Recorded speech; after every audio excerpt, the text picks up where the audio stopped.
All right, friends. Hopefully you've had a chance to find the Gospel of John, chapter 6. If not, we've got it on the screens for you. It says, after this, Jesus went to the other side of the Sea of Galilee, also called the Sea of Tiberias. A large crowd kept following him because they saw the signs that he was doing for the sick. Jesus went up the mountain and sat down there with his disciples. Now it was Passover. The festival of the Jews was near. When he looked up and saw a large crowd coming toward him, Jesus said to Philip, "Where are we to buy bread for these people to eat?" He said this to test him, for he himself knew what he was going to do. That doesn't sound fair to Philip. I feel like Philip sometimes.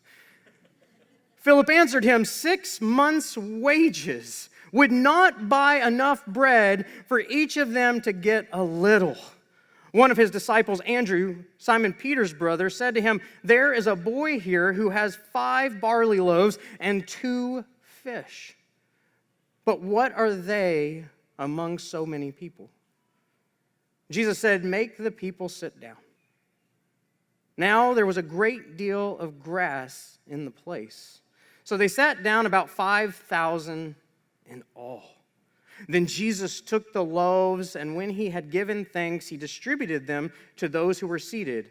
So also the fish, as much as they wanted. When they were satisfied, he told his disciples, "Gather up the fragments left over so that nothing may be lost." So they gathered them up, and from the fragments of the 5 barley loaves left by those who had eaten, they filled 12 baskets. My friends, this is the word of God for us, the people of God. Amen. One of the opportunities that we have when we go to the Holy Land together as a church is we have the opportunities to go to the north of the Sea of Galilee, or the Sea of Tiberias is what they call it over there. Actually, they don't even call it the Sea of Tiberias. It's Lake Tiberias. It is spring-fed from the mountains of Hermon. It comes down in the Jordan River, and then it feeds the Jordan River all the way down into the Dead Sea. It is a freshwater lake. But it does have the name Sea of Galilee in our scriptures, and over there, the Sea of Tiberias, or the Lake of Tiberias. It's a very large lake. It's very big, and it is surrounded by mountains. It is down in a valley. In fact, it's about 800 feet below sea level, and it even finds some places in that area that go even lower. It is already below the level of the sea, and down in this place, I can tell you, it is one of the most awful terrains you've ever been to. They don't just go out walking the forest like we do, or out in the plains, or they just don't have trails to go out on. When you walk through the wilderness of Israel, there is a lot of volcanic rocks. There's rocks everywhere. The joke over there that our guide who was here last week, Mishi, would say is he goes, "Yes, everybody around here owns a rock farm." So imagine walking around and you have these sandals on, if that's what we'll call them back then, and they had these sandals on and they're walking. I mean, how many times you stumped your toe? How difficult it was just to go a few miles, much less 9 or 10 miles, which is probably the trip to get around this Sea of Galilee. When Jesus goes to the other side, you can imagine this mass of people, thousands of people are chasing him around the side. These long journeys to go and to hear Jesus, these long journeys to go and experience Christ. And I try to imagine what it was like to see all of these people so excited, because it had to be a spectacle. I mean, imagine being in that time. You're sitting there, you're enjoying yourself, you're fishing for your meal, for your family, you're out hunting, whatever it is that you're doing, you're gathering, you're getting things together so that your family can eat, so that your family can survive. Perhaps you are doing the family business, and all of these things are going on. All of a sudden, you just see thousands of people heading all to one location. It wasn't secretive. People saw it happening. It was huge, and it was going all to one place. And so they all came to one place, and it happened to be Passover. Now, I think this alone should be a testament to how much Jesus had an impact in the people. Were they those home? Israelites and those people in the Galilee. It was Passover, and the Jewish people, were they home with their families celebrating Passover? No, they had left and they were following Jesus. And so Jesus feels this moment just like he does with his disciples in that final meal. And in this moment, Jesus says, we can't turn them away. It's Passover. We have to break bread together. And so Jesus has this moment where he decides it's time to sit down and to feed the people. Now, like I said, Philip got the short end of the stick. I think a lot of disciples do, but that's what you get when you're a disciple of Jesus. You're used as teaching tools a lot of times. Poor Peter, number one teaching tool. Philip, he's in there too. And so poor Philip, here he is. Philip is there with Jesus, and Jesus is saying, okay, well, Philip, how are we going to feed these people?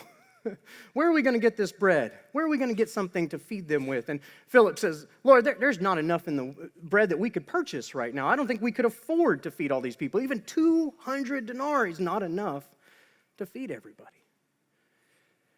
How many of you ever heard that kind of talk before, especially in a church? We can't do that. Be careful saying you can't do something in God's house. Philip did. And Jesus just stood there knowing exactly what he was about to do. God knows what he's going to do. God just wants to see if you're listening. God wants to see if you have faith to follow. And Philip, right there in the moment, saw all that Jesus has done, the miracle after miracle Jesus had done. Philip doubted. Don't worry, Thomas doubted too. They all did at some point. So Philip, he doubted. Today, our world is filled with misinformation. We're not going to go into what it is, friends. You all have your opinion on what misinformation looks like. But we know that the world is filled with misinformation. And people today, especially young people today, because everything that they get is normally from the internet or from your lips. Most of the information they get is from the internet or your lips or the lips of their peers. And so they want to know the truth. And if you go on the internet, you know, I know, there is a ton of truth that's not true. Yeah, a lot of it, isn't there?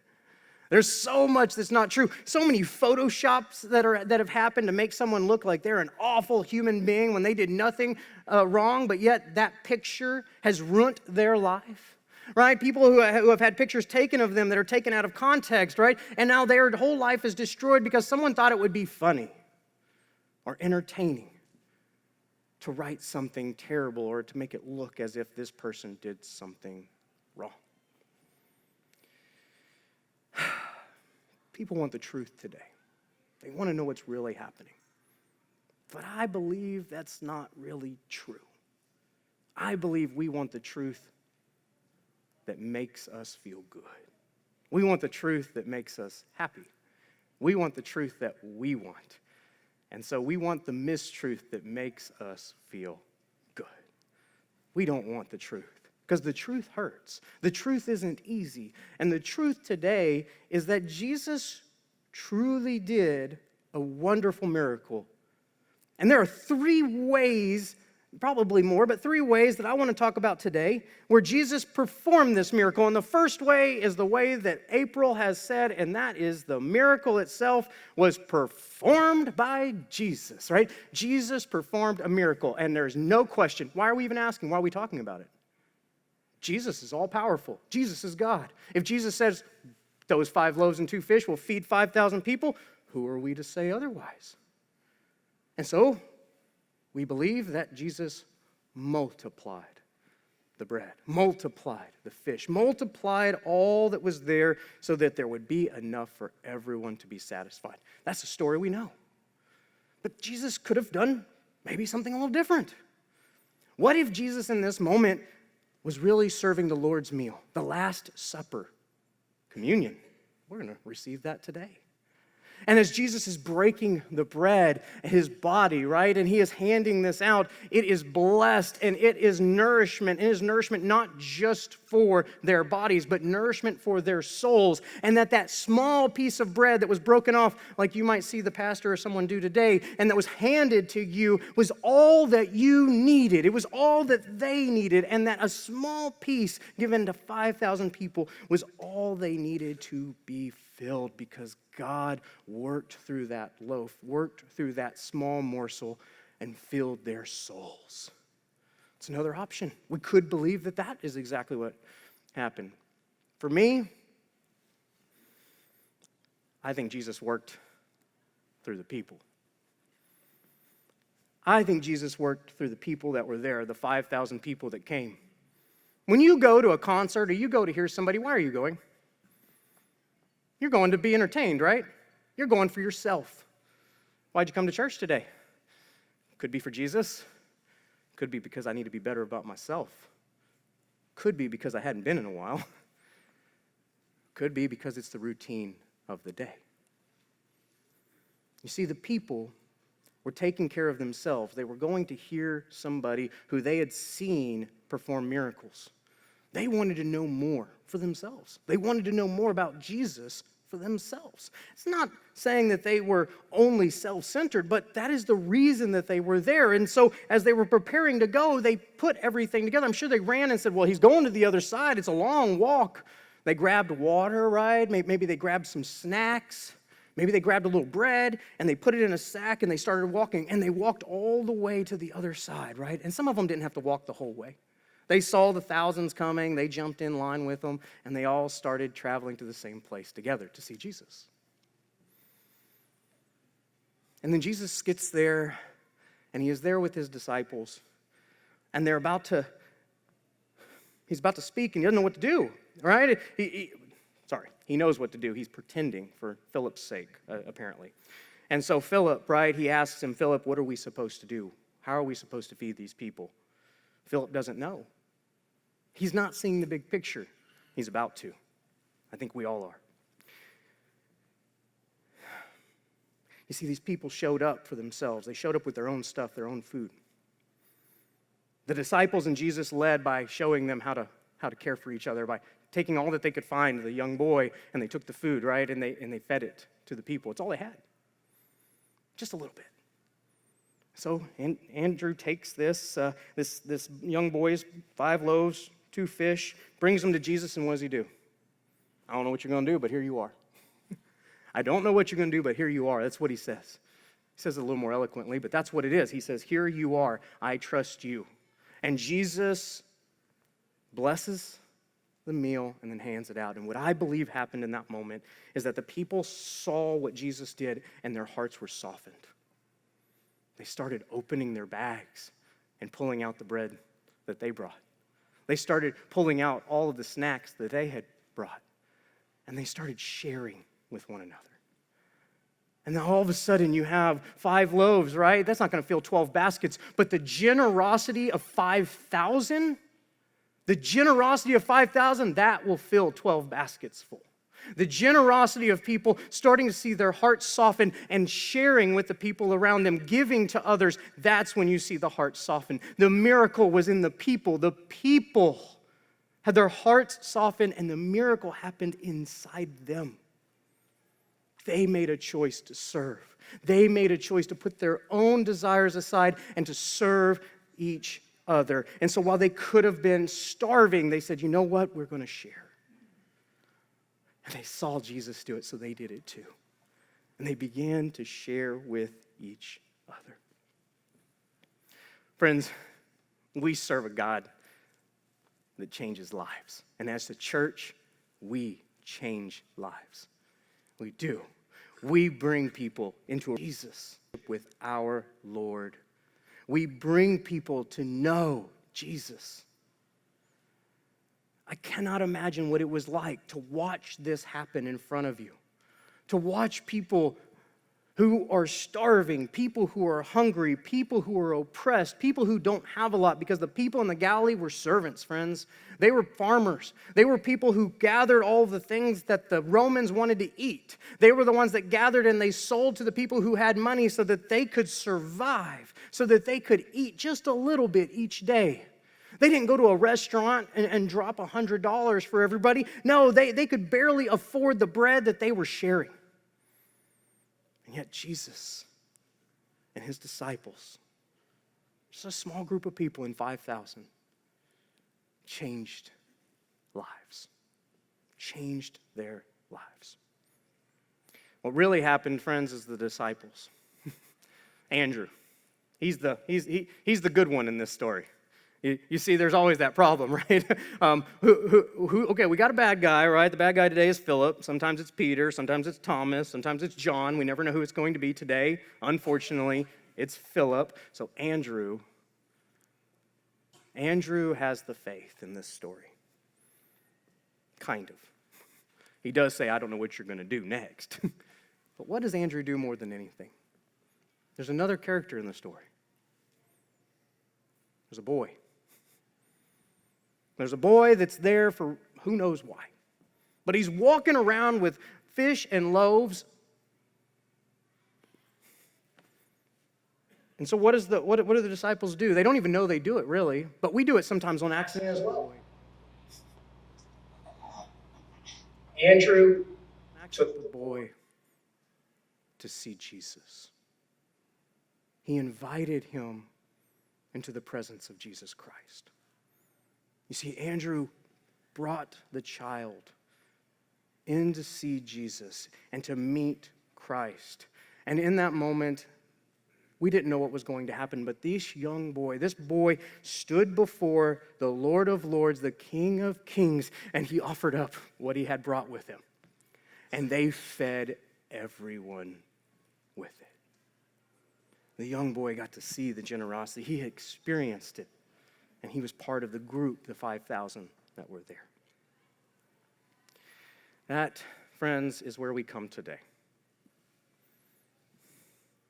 There is a group out there that is marginalized beyond anything else. And it would seem as if the church doesn't care. There's a group out there, believe it or not, we think to this day, we say all the time, slavery's over, right? We're done with slavery. Now we're just fighting for equality. I've got some statistics today for you that may say otherwise. If y'all don't know, human trafficking is, well, it's one of the largest crime acts that there are out there today. I want to show you a few statistics about women and girls and sex trafficking. This is from the U.S. State Department. 80% of sex traffic victims are women and girls, and up to 50% are minors. 80%. Did you know the abused? 90% of the prostituted women have been physically abused as children. What about this? Linked to organized crime. Did you know 70% of sex trafficking is linked to organized crime? 70%. Now, you're probably sitting there like me going, well, 70% of what? But hold on, because 75% of prostituted women have attempted suicide.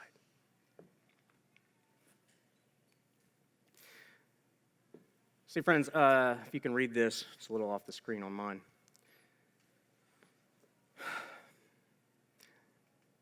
Sex trafficking is one of the top 3 criminal industries in the entire world. This is all from the Rescue America website. You can go to rescueamerica.ngo. Generating nearly $100 billion of annual illegal profits worldwide. In fact, our research shows that there are more sex trafficking points of sale than there are Starbucks in America. So this makes for a very complex problem. Do you know it's an estimated 25 million people worldwide, including over 300,000 here in Texas alone, are victims of human trafficking. Now, these are only the ones we know about, friends. These are only the ones we know about. Many of them are being kept in cages. Many of them are being kept in safe houses, hiding away from the public so you don't know about it. They are extremely limited to who they're allowed to talk to. And many of them, especially those who are sex trafficked, are kept drugged.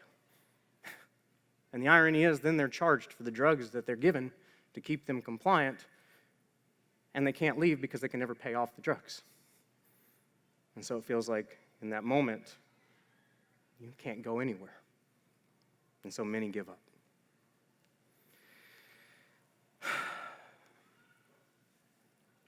Human sex trafficking consists of sex and labor trafficking. Sex trafficking is legally defined as commercial sex acts with a minor or by means of force, fraud, or coercion with an adult.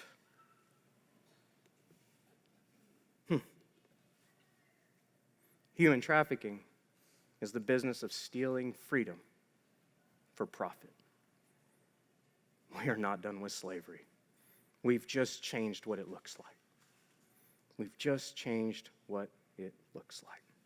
I can tell you that human trafficking is the fastest growing organized crime activity in the United States, making almost $150 billion a year now.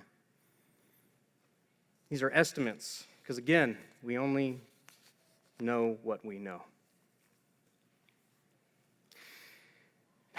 Did you know traffickers or pimps, I think they're called in a lot of areas, manipulate and abuse victims by exploiting vulnerabilities ranging from a history of abuse, poverty, and foster care to simply wanting to fit in?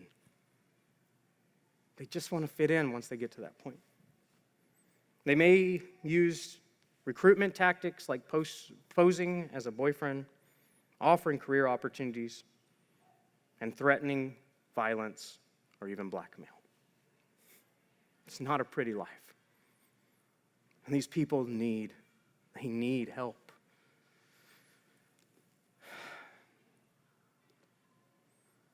Well, before we go any further, let me tell you one more.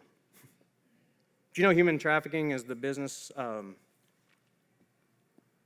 it's the business of taking away someone's ability to live a life that God has called them.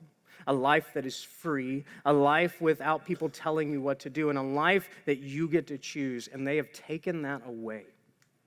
And many of us think about it, it's always at the border, right? Oh, we hear about it at the border. They're taking people across the border. They're bringing them in. That is a very small, marginal portion of the trafficking around this country and the world.